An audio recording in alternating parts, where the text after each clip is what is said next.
Nate, how you doing, man? I'm doing fantastic, bro. How are you? I'm doing great. I'm so glad you're here today, man. I'm just so appreciative you're here.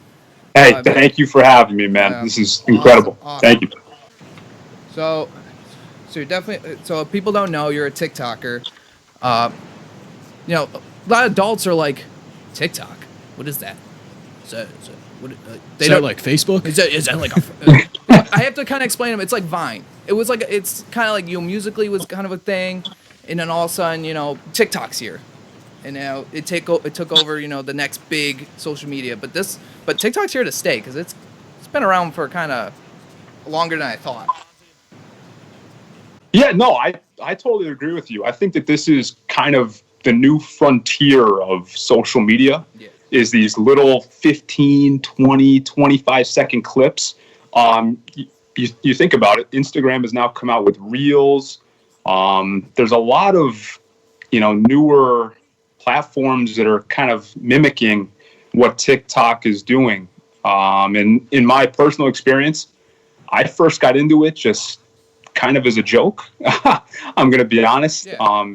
It was actually my girlfriend at the time was like, "Hey, I want to send you this like on TikTok." I was like, "TikTok?" I had never heard of it, and this was even in January or this past January. I had no idea what it was, so I downloaded the app, and I'm like, this is all right. It's nothing special. I never even thought about posting anything. But then come March, I posted my first video, and it was actually about college basketball and about how March Madness got canceled and how I was depressed about it, right? And my first video got about 2,000 views, and I was like, 2,000 views. I was like, oh my god, like this is mind blowing. Like I just Wow. posted a video, it gets 2,000 views. I was like, wow. So from there, it just kind of grew, and I wasn't posting as often as I do now, obviously, but it worked out. Let's just put it that way, right? Yeah, for sure. All right, so So I'm gonna ask you some quick questions, man. Yeah, absolutely. Yeah, you can start. That's how you got started, and you started getting. You said it right. When did you start getting a following? It was probably when you started doing the top tens. Like you started blowing up. Yeah, so that was probably late May, early June of this past year, of course. I was just kind of thinking about cool ideas for content that I could do, and I was honestly watching the NFL Network one day, and they have their top tens that they've been doing for over a decade now. And I was watching one of them, and I was like, wait a second, what if I like condensed this in my own, with my own spin on it? Obviously, I wasn't going to copy their top tens, but what if I condensed this into, say a 30-second video and just put it on TikTok? And it was just incredible. I posted a few of them, and it just grew and grew and grew and grew. And by the middle of July, I accumulated 25,000 followers, and it Wow. was it was just unbelievable the amount of growth that I saw in that short period of time. Huh. You guys have anything to add to that?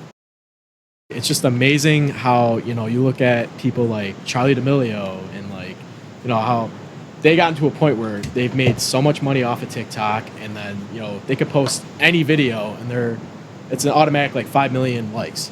It's like, it's just crazy how, social media wise, how this has just taken over and the way it's taken over like quickly and just, now you're seeing commercials, you're seeing, all these different things just from TikTok, and it's just like it's eye opening. It really is, and talk about perfect timing. With all the pandemic stuff going on and people, sitting at home doing nothing, just scrolling through TikTok for hours and hours and hours. So it's been kind of a perfect storm for a different social media platform to take over and kind of, ingratiate themselves into the big Snapchat, Instagram, Facebook, and so this is kind of, like I said before, the new frontier of social media apps, in my opinion, at least. hmm And it's like I feel like once Vine kind of died, everyone was like, we need to bring this back. We need to have something like this back. So I think shout out to the creators of TikTok. They really just nailed this, like coming in at the right time, like you said, and just kind of taking over and just being that new Vine, you could say. Absolutely. Yeah. And I mean, that's really what it is if you think about it. The videos are very similar in style. But yeah, I mean, it's been, at least for me, it's been life-changing. Mm-hmm. And I'm sure it's been life-changing for, thousands and thousands of other people that have gotten big on this platform too. Absolutely. You guys have anything? Yeah. So which one of your top 10s was the one that kind of really blew up that made you realize like I'm gonna keep doing this. Like I want to, like this is fun. Like Let me think people are back. loving this.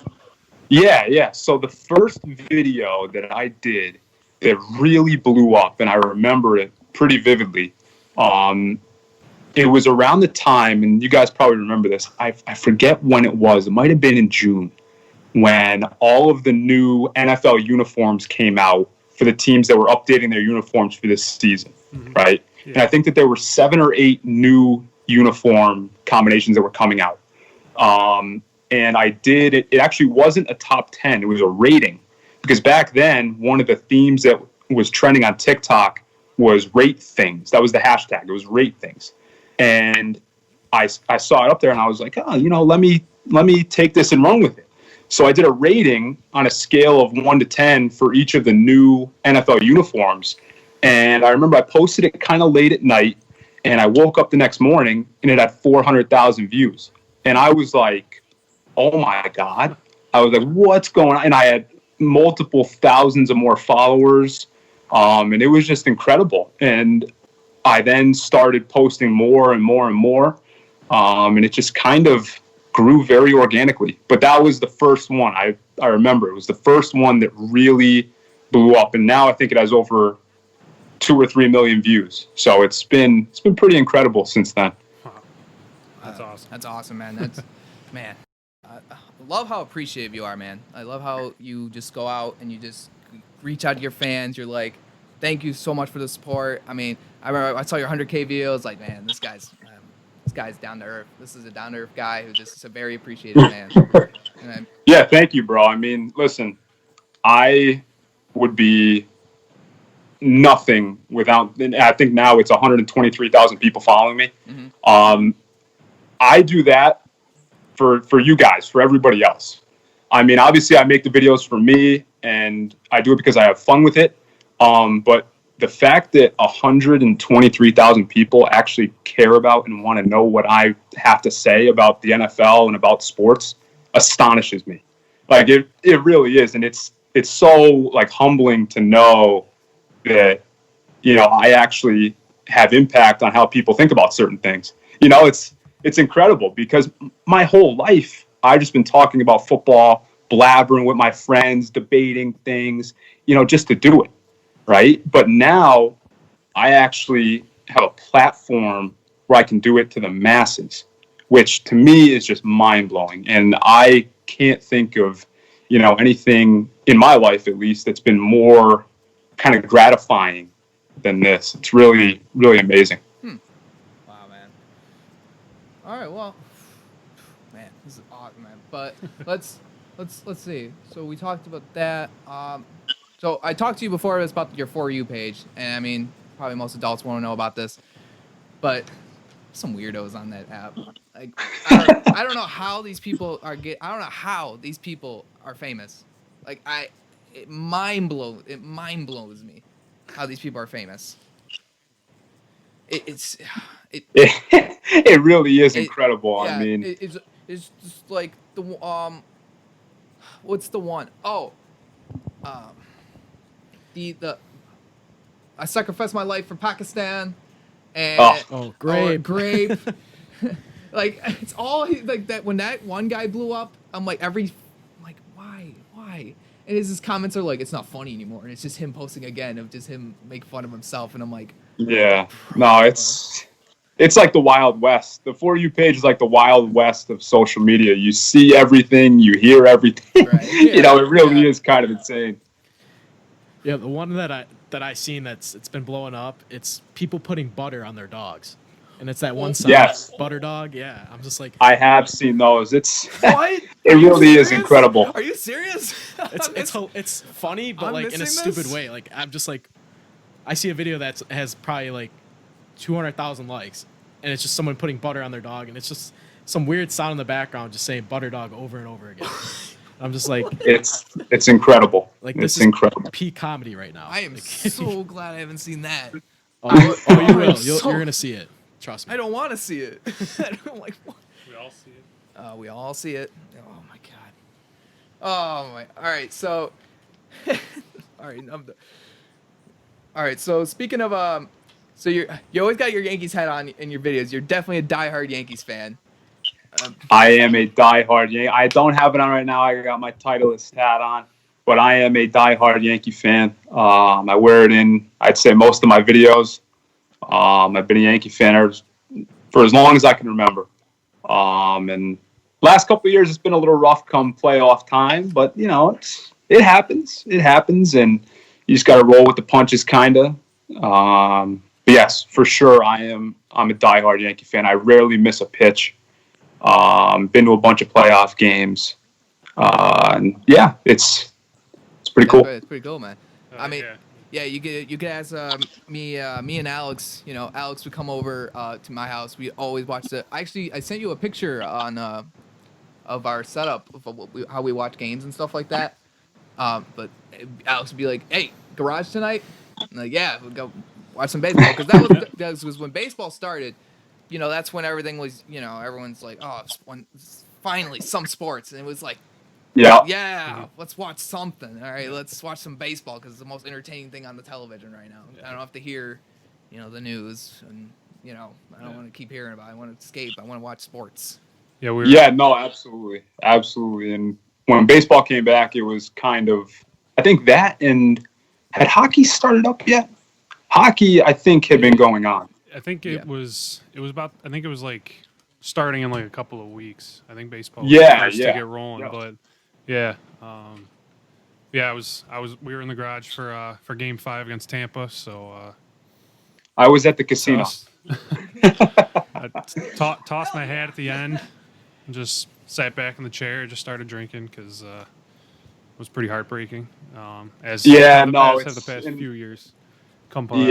And honestly, it was one of those games, and I've said this to a bunch of people, but it was one of those games where you just knew that something bad was going to happen. When they couldn't get or manufacture any more runs in the early innings, when, you know, obviously they hit the home run in a 6th to tie it up. Yep. It was just one of those games where you knew something was going to happen. It was like that feeling of impending doom. Yeah. You know, coming to the 8th inning and the guy fights off a bunch of pitches and you felt it. Yeah. Right? And then you see the ball go over the fence and it's like, here we go again. Yeah. Right? And obviously couldn't manufacture a run to tie it up in the 9th. But it is what it is. You know, you're not going to win a title every year. I know Yankee fans, for the majority of, you know, the history of baseball, have been extremely spoiled. But last 11 years has been a little rough. I can tell you that. Yeah. Yeah. Being 23, 09 is really the only title I can like really remember. And it was awesome. But even then, like I was still in middle school. I didn't fully appreciate it because I kind of just knew like the Yankees, they win all the time. So I was just like, sweet, they won. And then I just kind of went on. And then as the years went by and they kept coming up short in the playoffs again, I was like, okay, maybe that's not the case. Maybe they don't just win every year. and then once kind of this young core with Judge and Sanchez, well, Sanchez is kind of fallen off past couple of years, you know. But yeah, just the new core coming up through the system, you know, it brought my, like 2017 was the most fun I had as a Yankee fan. Like, I completely agree. Up. Yeah. Completely agree. Yeah, like that just like that run was just incredible. And then and even though they came up short then, I was like, they're gonna come back, they're gonna get it done within the next few years. And here we are, 3 seasons through after that, and they haven't gotten it done yet. It's been frustrating, but like you said, it is what it is. But yeah, they're gonna get one. It's just a matter of time. Yeah, you know, definitely. It's just a matter of time. Yeah, 2020 was a weird year. It was a crazy season. So, but one thing I gotta add with the Yankees. So we had this thing, you know, Voit. Every time he came up to bat, did you ever notice how he would pull out his chest You ever notice how Oh, his yeah. shirt was one size too small? And this, Yep. we would be, my dad would be like, "Here comes babyface Voight. Here we go. He's gonna hit a home run. That's right." And it was like a recurring joke because, like, Voight was stylish, man. The one thing I gotta say about the Yankees, man, he come up to bat, and man, this dude was like, "I'm ready to hit a home run right now." I agree. No, and it was kind of shocking to me that after Game 5, 2 days later, I'm hearing trade talks with him involved. Yeah. And I was like, wait, you're gonna trade the guy that just led the league in home runs? I feel like he's definitely a great clubhouse guy too. So that was kind of confusing to me. But hopefully they don't deal him, because I like him a lot. Yeah, for sure. I mean, I liked him a lot too because he was always on my FanDuel team. Every week I'm like, FanDuel. All right, we got Voight. All right, he's on the lineup. Let's get it. Yeah. But we can go on and on about Yankees all night, man. I could call myself. I can call myself a Yankees fan. I mean, you guys don't get mad at me. I'm a baseball fan because my favorite movie is Moneyball. This is why there's an Oakland A's hat right here. All right. Oh. Wait. I'm not a fan. I'm not a fan of the team. I'm a No, fan. no, I'm a no, fan no. of. Wait. Uh-oh. Hold on. Can I be a fan of the story? Can I be a fan of the story? Let me say this right now. Uh-oh. Billy Beane is the most overrated general manager maybe in sports history. Ooh. How many? Okay, there's a movie about him. Yeah. Oh, he's such a great GM. How many World Championships did he win? How many World Series did he get to? How many ALC? I think he got the ALCS twice. Got swept once by, I think it was Detroit in 06. They got swept. How many big playoff losses did they have under him? Most overrated GM ever. Ever. It's a good movie though. Has yet to win the last game of the season, as he would say. Oh yeah, we can't win the last game of the season. And if you can't win the last game of the season, no one gives a shit. No one gets. Exactly. But speaking of that too, do you have a favorite sports movie over on that subject? Sports movie. Oh my God. Because our second favorite is Draft Day. Because we love making fun of Draft Day because we like saying, "I want David goddamn Putney." Just because I feel like Just because I feel like it. So, my favorite sports movie ever, I have two. They're both golf movies. Oh, I think I know what's I coming. love Caddyshack is my number one. There we go. Yep. And then sentimental value, Happy Gilmore, because Shooter McGavin might be my favorite movie character ever. I love Shooter McGavin. So those two stick out. Let me think of another one. Caddyshack, definitely number one though. Not even close. Caddyshack, easily number one. Yeah, I was supposed to have a viewing party with my what do I call him? I call him Pete. I'm calling him Pete, basically. This guy who supported me on doing the show and stuff like that. He's like, we gotta watch Caddyshack. All right, we're just me and you together because I would tell him because I was getting my golf game going, like over quarantine. That's why I was teaching myself how to play golf, and he's like, you gotta watch Caddyshack because I was getting. It's a must watch, man. Yeah, it's a must watch. That is for sure. You guys want anything on that? Well, my favorite is Miracle. Yeah. Okay. And then Good one. Yeah, and then I like Kurt Russell. Kurt Russell's a good actor. I like him. Oh yeah, he was phenomenal as Herb Brooks in that movie. Yeah. And then the fact that the whole team, like the players on the team, they got an actual group of hockey players. They're like it's probably easier to teach hockey players how to act as opposed to actors how to play hockey. So, for sure. Yeah. Kevin, what's your favorite movie? Put me on the spot. I'm sorry. How about you? I don't know. That's a tough one. Ooh. I haven't really thought about it, so I'll have to get back to you on that. All right, There's a lot of good candidates out we'll get there. back to it. But you want to join us for some sport news, Nate? We've got some sports to go over. Let's do it. Yeah, all right. Let's do it. All right. Oh wait. Oh my God. I'm looking at my notes. There's a question. Let's go. You know what? Let's just talk about it real quick. So you're in the fantasy football, right? We talked about it earlier. Yes, sir. All right. Yeah. I mean, people probably be jealous of your record because I'm not doing that good, but it's all right. But